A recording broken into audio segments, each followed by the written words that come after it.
আসসালামু আলাইকুম deer fourth আপনাদের সবাইকে স্বাগত জানাচ্ছি mastering in Microsoft Word PowerPoint Excel কোর্সে। এই চ্যাপ্টারের লেকচারগুলোতে মূলত আমরা জানবো কম্পিউটার সম্পর্কে কিছু বেসিক ধারণা আর কি, যেমন কম্পিউটার কি, computer hardware, software, Microsoft office এবং এই মাইক্রোসফট অফিস আমরা কিভাবে আমাদের কম্পিউটার ইনস্টল করতে পারি, এরকম কিছু বেসিক বিষয় নিয়ে আলোচনা করব এবং খুব সহজে জানার চেষ্টা করব। এই চ্যাপ্টারের লেকচারগুলো খুব একটা বড় হবে না, সিম্পলি আপনাকে কিছু আইডিয়া দেওয়ার জন্যই মূলত এই চ্যাপ্টারের ভিডিওগুলো তৈরি করা হয়েছে। তো এই লেকচারে মেনলি আমরা জানবো যে কম্পিউটার কি। তো কম্পিউটার কি, আসুন প্রথমে আমরা এই বিষয়টা জানার চেষ্টা করি।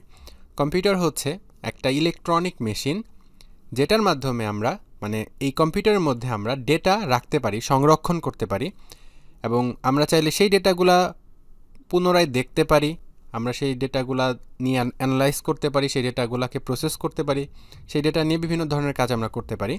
সো এই বিষয়টাই হচ্ছে মেইনলি কম্পিউটার, আমাদের ডেটা প্রসেসিং ক্ষমতা, ডেটা সংরক্ষণের ক্ষমতা এবং ডেটা রিট্রিভ করার যে ক্ষমতা যুক্ত যে ইলেকট্রনিক মেশিন, সেটাকে মেইনলি আমরা কম্পিউটার বলতে পারি। তো আশা করছি বুঝতে পেরেছেন যে কম্পিউটার কি। কম্পিউটার হচ্ছে একটা ইলেকট্রনিক মেশিন, যেটার মাধ্যমে আমরা ডেটা স্টোর করতে পারি, ডেটা রিট্রিভ করতে পারি, যে ডেটাগুলো আমরা সংরক্ষণ করেছি সেগুলো আমরা দেখতে পারি এবং ডেটা প্রসেস করতে পারি, ডেটা নিয়ে কাজ করতে পারি, অ্যানালাইজ করতে পারি। সো এই হচ্ছে মেইনলি কম্পিউটার। আশা করছি বুঝতে পেরেছেন কম্পিউটার কি।